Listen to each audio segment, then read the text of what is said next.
Mwalimu, karibu kwenye kipindi chetu hiki cha sifa na kuabudu kinachopatikana kwenye channel yetu ya Ibada Halisi TV, na leo tuko hapa tunatamani tujue mambo machache yanayohusiana na ibada ya sifa na kuabudu. Kabla hatujakwenda mbali, natamani tunijue majina yako. Unaitwa nani mwalimu? Karibu. Asante, naitwa Elizabeth Minga. Elizabeth Minga.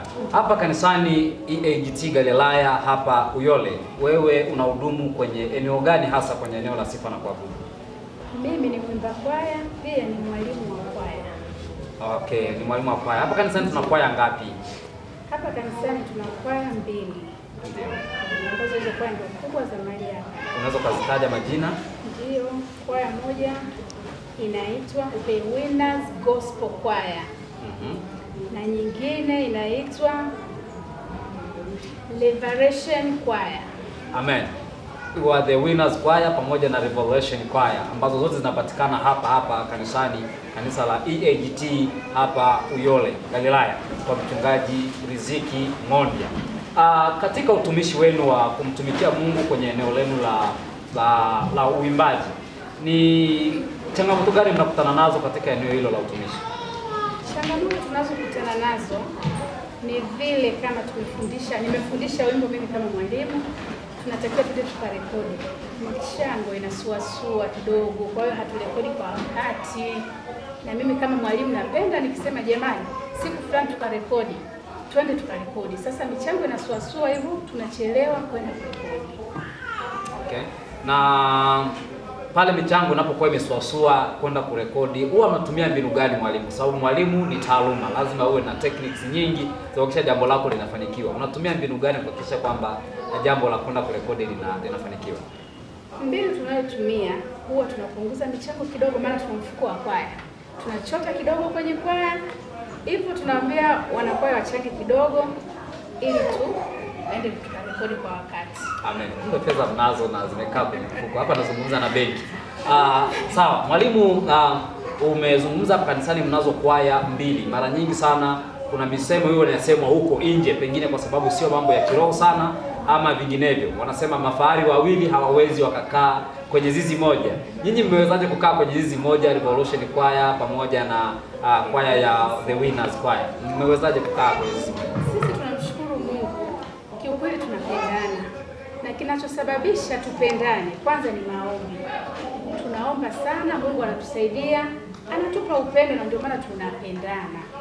Kuna chochote, yani hatugombani kama kwaya zingine. Kweli huko nje ukiangalia wengi wao yani wanakuwa kama na mashindano fulani hivi ndani ya kwaya, mashindano ambayo hayampendezi Mungu. Lakini sisi hicho kitu hatuna. Tunapendana, tuko kitu kimoja, na tukisema twende tukahubiri sehemu, tunaenda wote. Muda mwingine tunachanganyikana wote, kwaya 2 zote, tunaenda tunaimba wote kwa pamoja nyimbo zetu. Asante mwalimu. Pengine ni faida gani ambazo mnapata sasa pale ambapo mmekaa pamoja? Ni faida gani ambazo mnazipata kama kwaya zote 2 hivi mnafanya huduma pamoja? Faida gani kubwa ambayo mnanufaika nayo sana kwenye huo umoja wetu? Tunanufaika huo umoja wetu. Kwa mfano labda tukitoka nje kwenda kuhubiri, kwa tunaenda tunamwomba mchungaji wetu kwanza, tunaomba twende tukahubiri nje. Kama ni Jumapili hivi tunamwambia jioni tunaomba tukahubiri nje. Kwa hiyo tunaenda wote, kwaya zote 2 tunachanganyikana, tunaenda kuhubiri nje. Mimi naona faida tunayoipata ni kuwahubiria watu, wanajua neno la Mungu, wanaokoka, na pia tutaenda wote mbinguni kwa hao watu waliokoka. Hongereni kwa kazi nzuri ya kuhakikisha mnahubiri Injili na inawafikia wa mataifa mengi. Mnapokuwa huko kwenye field huko nje kuhubiri Injili huko, na naamini kuna namna watu wanawachukulia na nini, ni changamoto gani ambayo mnaipata sana mnapokuwa kwenye viwanja vya mikutano huko kwenye kuhubiri Injili huko nje? Kuna baadhi ya watu wanabeza kwamba hao walokole tu waongo, lakini sisi hatuangalia watu wanavyoongea. Tunajua sisi tunamtumikia Mungu. Kwa hiyo tunafanya tu, yani tunafanya tunafanya jambo kwa sababu sisi kwanza tumeokoka. Hatuangalia hao watu wanaosema mnabeza. Sisi tunajua tunamtumikia ni Mungu. Hivyo hatuangalii, na tunaendelea kila siku kutoka nje na tunahubiri. Hatuangalia watu wanasemaje. Na tamani nipate uzoefu kidogo wa huduma yako hii ya uimbaji, hususan kwenye hilo eneo lako la ualimu. Una muda gani nalo kwenye uzoefu wa ualimu? Kwa ualimu nina uzoefu kama miaka 3 katika kwaya hii, na uzoefu kama miaka 3. Ninaamini ni mzoefu wa kutosha mwalimu.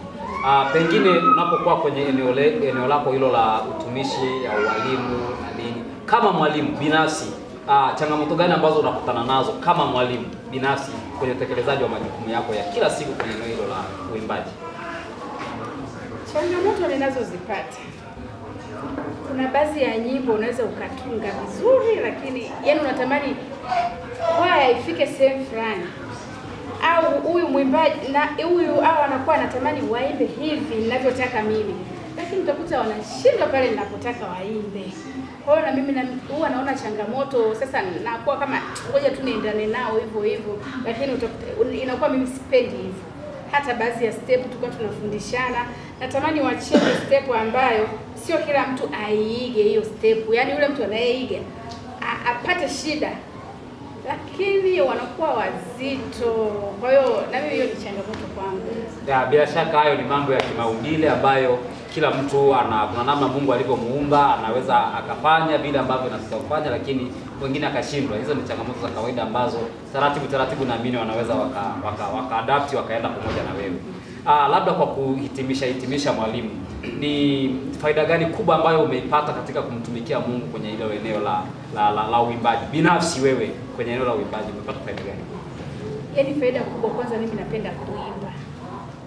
Na ninavyopenda kuimba, hata nikija kanisani naimba, moyo wangu hata kama nilikuwa na stress sijui za nyumbani zinaisha kabisa. Hilo la kwanza, na fly na pressure nakuwa sina hapo. Sasa ni faida pia namshukuru Mungu katika uimbaji ninaeneza Injili.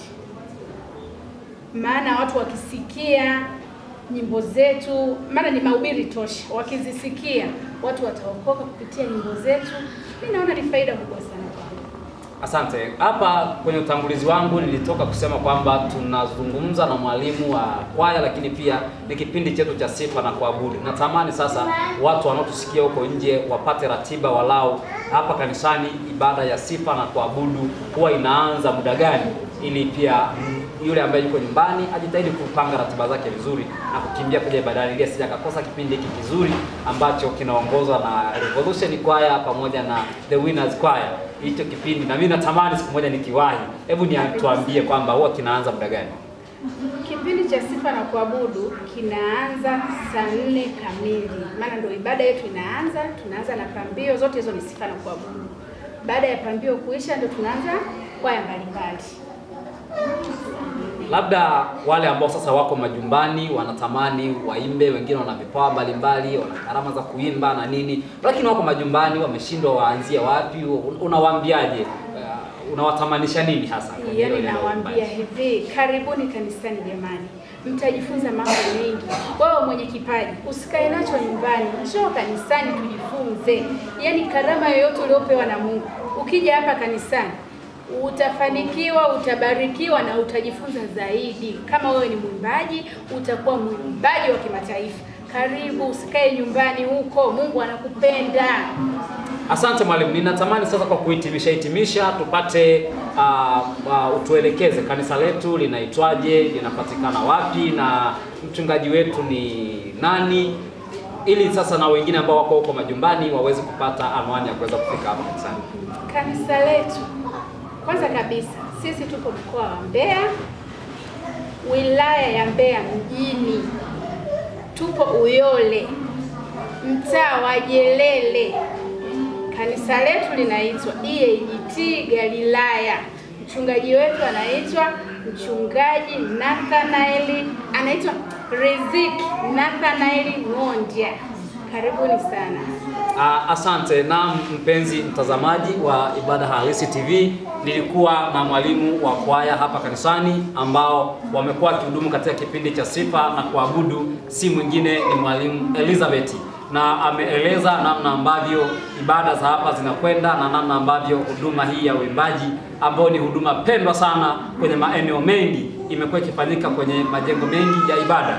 na umeshuhudia, nafikiri umejifunza mengi, lakini zaidi sana amekukaribisha katika kanisa hili la EAGT Galilaya hapa Uyole kwa mchungaji Riziki Ng'ondia. Ibada kama alivyosema zinaanza saa 4 kamili. Tunatamani na wewe huko siku moja ujiongee hapa. Mimi nimejionea na nimeona vile ambavyo watumishi wa Mungu hawa wanamtumikia Mungu kwa viwango vya juu sana. Na mimi nilikuwa nikikuletea kipindi hiki ni Toto wa Po, na nyuma ya kamera yuko Meshaki, bila kusahau dada yetu Rehema. Karibu sana. Shalom, shalom.